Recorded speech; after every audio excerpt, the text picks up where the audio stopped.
Hello viewers, अन academy IAS मंजिल के YouTube channel पर आप सभी का स्वागत है। न्यूज़पेपर पढ़ना, समझना, नोट्स बनाना ये किसी भी एस्पिरेंट के लिए बहुत इंपॉर्टेंट होता है। पहले बहुत लोग यूपीएससी में पढ़ाई करने में मैगजीन्स को रेफर करते थे और न्यूज़पेपर नहीं पढ़ते थे। They were using magazines as an alternative, या वो क्या करते थे, किसी यूट्यूब पे जाके किसी टीचर का न्यूज़पेपर एनालिसिस देख लेते थे और सोचते थे कि यार इससे मेरा काम हो गया। अगर आप इस कैटेगरी में फॉल करते हो तो आपके लिए एक बहुत बड़ा रियलिटी चेक है। यूपीएससी प्रीलिम्स 2026 में 2025 में लगातार ये क्लियरली समझ आ चुका है दैट न्यूज़पेपर का कोई भी ऑल्टरनेटिव नहीं है। इसीलिए आप न्यूज़पेपर पढ़ो, और अगर न्यूज़पेपर नहीं समझ में आ रहा है तो फिर यूट्यूब पे जाकर देखो, फिर मैगजीन्स में जाकर रेफर करो। So you can not bypass newspaper for magazine और YouTube videos. You can use both, आप दोनों कर सकते हो, बट न्यूज़पेपर पढ़ने की आदत ये आपको डालनी पड़ेगी, because newspaper only does not give you knowledge, it also improves your vocabulary, it also shapes your personality, जो आपको पता नहीं चलता है, but in a long term you will realise that कि न्यूज़पेपर पढ़ने से आपकी जो क्रॉस सेक्शनल थिंकिंग है, मल्टी डायमेंशनल व्यू है, पर्सपेक्टिव है, वो कितनी एनरिच होती है। इसीलिए न्यूज़पेपर पढ़ना आपके लाइफ का एक बहुत इंपॉर्टेंट एलिमेंट होना चाहिए। द हिंदू पढ़िए, द इंडियन एक्सप्रेस पढ़िए, कोई भी पेपर पढ़िए, बट पढ़िएगा जरूर और उससे नोट जरूर बनाइएगा। अब अगर आप न्यूज़पेपर पढ़ रहे होंगे व्यूअर्स, तो एक चीज आपने जरूर देखा होगा, आजकल काफी ज्यादा ये कोल गैसिफिकेशन को लेकर बातचीत चल रही है। एवरी न्यूज़पेपर, द हिंदू में, इंडियन एक्सप्रेस में, इकोनॉमिक टाइम्स में, एवरीवेयर, मिडिल ईस्ट वॉर के बाद से जब से ये पूरा क्योस हुआ है और एनर्जी क्राइसिस इंडिया में हुई है, एवरीवन इज टॉकिंग अबाउट कि कोल गैसिफिकेशन जो है, इससे इंडिया को काफी ज्यादा फ्यूचर में एनर्जी में आत्मनिर्भरता मिल सकता है, हमारा इंपोर्ट डिपेंडेंसी कम हो सकता है। और इसी कॉन्टेक्स्ट में आज एक काफी अच्छा एडिटोरियल आया है, आर्टिकल आया है द हिंदू में। आज के आप हिंदू पेपर पढ़ोगे तो हिंदू के पेपर में आज जब आप एफएक्यू सेक्शन में आओगे, फ्रीक्वेंटली आस्क्ड क्वेश्चन में, तो वहां पे ये एक काफी अच्छा सा आर्टिकल आया है जिसमें कोल गैसिफिकेशन के तमाम चीजों के बारे में बात किया गया है। और ये क्यों बात किया गया है, because recently union coal and mine minister G Kishan Reddy ji का ये कहना था कि कोल गैसिफिकेशन टेक्नोलॉजी की वजह से आने वाले समय में इंडिया अपने 3 लाख करोड़ का इंपोर्ट कट कर सकता है। मतलब जो 3 लाख करोड़ का हम एनर्जी इंपोर्ट बाहर से करते हैं, उसको हम रिप्लेस कर सकते हैं बाय दिस कोल गैसिफिकेशन, जिससे इंडिया के फॉरेक्स रिजर्व पे एक बेनिफिट मिलेगा और साथ ही साथ एनर्जी में हमारी आत्मनिर्भरता भी इससे अचीव होगी। तो इसीलिए कोल गैसिफिकेशन आने वाले समय में गवर्नमेंट ऑफ इंडिया की एक बड़ी प्रायोरिटी बन सकती है। और इसीलिए for us, for aspirants, we need to understand कि कोल क्लासिफिकेशन जो है वो क्या है, और ये टेक्नोलॉजी से लेकर क्वेश्चन जो है वो यूपीएससी प्रीलिम्स में आ सकता है। इसीलिए मैं आज इस डिस्कशन के बाद आपसे एक प्रीलिम्स का क्वेश्चन भी यहां पे बताऊंगा। अब ये जो कोल गैसिफिकेशन की कहानी है, इसकी शुरुआत होती है 2023 में। 2023 में सबसे पहली बार गवर्नमेंट ने लॉन्च किया था नेशनल कोल गैसिफिकेशन मिशन, जिसमें ऑब्जेक्टिव था दैट बाय 2030 इंडिया के पास टोटल 100 मिलियन टन का कोल गैसिफिकेशन कैपेसिटी हो जाना चाहिए। कोल गैसिफिकेशन क्या है, आसान भाषा में समझिए, कोल को गैस कन्वर्ट करना। बिकॉज इंडिया में गैस की काफी बड़ी शॉर्टेज है, लेकिन कोल की बहुत ज्यादा एबंडेंस है। India is the second largest coal reserve country, मतलब दुनिया में सबसे ज्यादा सेकेंड नंबर पे कोल अगर है तो वो इंडिया के पास है। अब उस कोल को क्या हम गैस में कन्वर्ट कर सकते हैं, जिससे हमें बाहर से गैस मंगाने की जरूरत कम होगी। यही कोल गैसिफिकेशन का ऑब्जेक्टिव है, और इस ऑब्जेक्टिव को सबसे पहली बार 2023 में गवर्नमेंट ने रियलाइज किया by national coal gasification mission. इसके बाद बजट 2024 में भी फर्दर इसको लेकर प्रमोट किया गया, जहां पे मिनिस्ट्री ऑफ कोल ने एक स्कीम लाया जिसमें 8500 करोड़ का इंसेंटिव दिया जाएगा उन तमाम कंपनीज को जो कोल गैसिफिकेशन प्रोजेक्ट को इंडिया में स्टार्ट करते हैं। लेकिन आपको पता है कि गवर्नमेंट ऑफ इंडिया जो है वो करती तो सब कुछ है, बट बहुत स्लो चलता है। जब तक झटका नहीं आता है, we never get out of our comfort zone.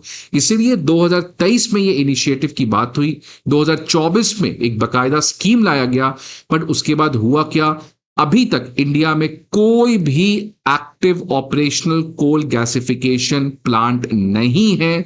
कुछ इनिशिएशन स्टेज में है, ट्रायल स्टेज में है, but fully working coal gasification plant इस समय इंडिया के पास नहीं है।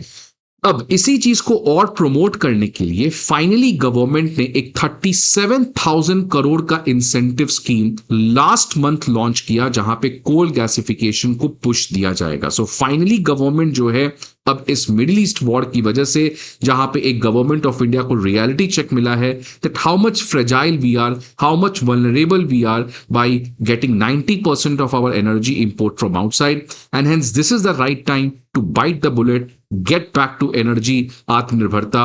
और इसीलिए अब फाइनली गवर्नमेंट ने अभी तक का कोल गैसिफिकेशन को लेकर सबसे बड़ा स्कीम लॉन्च किया है, जहां पे उन तमाम कंपनीज को लगभग 37,000 करोड़ का इंसेंटिव दिया जाएगा अगर वो कोल गैसिफिकेशन के फैक्ट्री को इंडिया में लगाते हैं। अब let's get back to the theoretical part of it, technical part of it. What do you exactly mean by coal gasification? तो कोल गैसिफिकेशन सिंपली क्या करना है, आपको सॉलिड कोल लेना है और इस सॉलिड कोल को अगर आप गैस में कन्वर्ट कर सकते हो, इसको हम लोग कोल गैसिफिकेशन कहते हैं। अब क्योंकि ये गैस जो है ये नेचुरली तो नहीं मिल रहा है आपको, क्योंकि अगर ये नेचुरली मिलता तो इसको मैं नेचुरल गैस कह देता, बट यहां पे गैस को आप आर्टिफिशियली प्रोड्यूस कर रहे हो फैक्ट्री में, इसलिए this type of gas is known as synthetic gas, और इसको शॉर्ट फॉर्म में सिन गैस भी कहा जाता है। सो सॉलिड कोल को गैस में कन्वर्ट करना, जिसको आप एनर्जी या तमाम तरीके से यूज कर सकते हो, ऐसे गैस को which is synthetically artificially produced in the factory via a thermal process, via synthetic process is known as syngas. और ये जो सिनगैस है, इसमें जो प्रोपोर्शन है वो जनरली कार्बन मोनोऑक्साइड की होती है और हाइड्रोजन की होती है। अब ये जो सिनगैस है, it is not a and in it self, इसको आप यूज कर सकते हो फर्दर, जो भी आपका यूज है उस पर्पस के लिए आप इसको कन्वर्ट कर सकते हो। फॉर एग्जांपल एग्रीकल्चर में ये जो आपने सिनगैस बनाया ऑफ CO एंड हाइड्रोजन, इसको यूज करके आप एग्रीकल्चर में एमोनिया और यूरिया बना सकते हो, क्योंकि अगेन आपको पता है यूरिया में जो नेचुरल गैस है 80% वो बाहर से आता है। तो अगेन यूरिया तो इंडिया अच्छा खासा बना लेता है, लेकिन यूरिया को बनाने का जो रॉ मटेरियल है उस पर अगेन एनर्जी, उस पर अगेन इंडिया जो है वो मैसिवली इंपोर्ट डिपेंडेंट है। लेकिन अगर हम इस सिन गैस को बना सकते हैं, सिंथेटिक गैस को, तो सिंथेटिक गैस को यूज करके इंडिया कैन प्रोड्यूस यूरिया, जिससे हमारा नेचुरल गैस जो बाहर पे डिपेंडेंसी है वो सिग्निफिकेंटली कम हो सकता है। सिमिलरली एनर्जी सेगमेंट में we can produce alternative fuels like methanol, ethanol, synthetic diesel, जिससे हमारा क्रूड ऑयल इंपोर्ट कम होगा, और साथ ही साथ सिंथेटिक गैस को बना के हम लोग आने वाले समय में अपने इन्वायरमेंटल फुटप्रिंट्स को कम कर सकते हैं, बिकॉज ये सिंथेटिक गैस जो है, इससे जो कार्बन डाइऑक्साइड की एमिशन होती है वो कम होती है as compare to using crude oil. तो इन्वायरमेंटली जो है वो भी सिन गैस बहुत अच्छी चीज है एज कंपेयर टू कोल। तो अगर आप कोल को बर्न करते हो और अगर आप कोल को रिप्लेस करके इस सिन गैस को बर्न करते हो, तो इससे जो कार्बन डाइऑक्साइड की एमिशन है वो काफी कम है as compare to what emission you get in coal. So एक तरीके से कोल गैसिफिकेशन से इंडिया को एनर्जी में आत्मनिर्भरता मिलेगा, यूरिया में हमारा आत्मनिर्भरता मिलेगा, जिससे फर्टिलाइजर सिक्योरिटी इंडिया अचीव कर सकता है, जो अभी इस समय फिर क्राइसिस में है।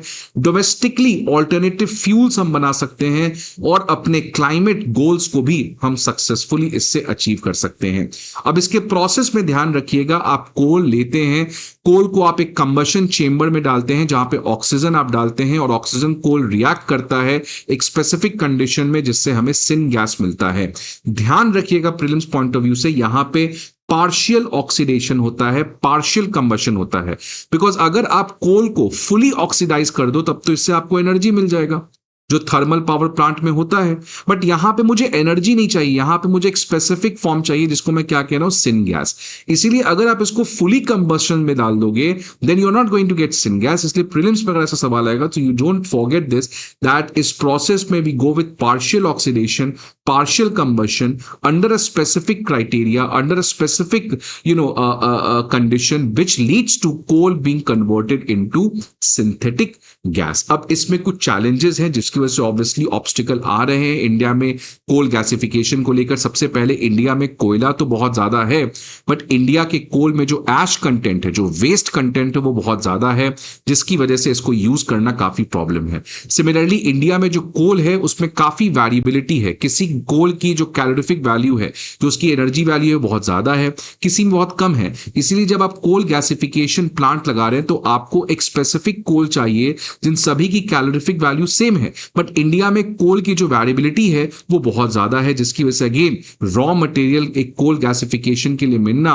Of a specific standard of coal, that again becomes difficult. अगर ये सब हो भी जाता है तो दो और मेजर प्रॉब्लम है। सबसे पहला टेक्नोलॉजी। इस समय चाइना जो है वो वर्ल्ड में सबसे ज्यादा कोल गैसिफिकेशन की कैपेसिटी रखता है, और ये जो टेक्नोलॉजी है वो इस समय चाइना डोमिनेट करता है, और इंडिया के पास इस समय इंडिजिनस टेक्नोलॉजी नहीं है, विच अगेन मीन्स कि ठीक है हम कोल गैसिफिकेशन करके एनर्जी में आत्मनिर्भर तो बन सकते हैं, लेकिन टेक्नोलॉजी में हमें short term obviously import dependent होना पड़ेगा, वो भी कंट्रीज लाइक चाइना के ऊपर, और इसमें कैपिटल जो पैसा है वो बहुत ज्यादा लगता है। तो ये चार मेजर प्रॉब्लम है।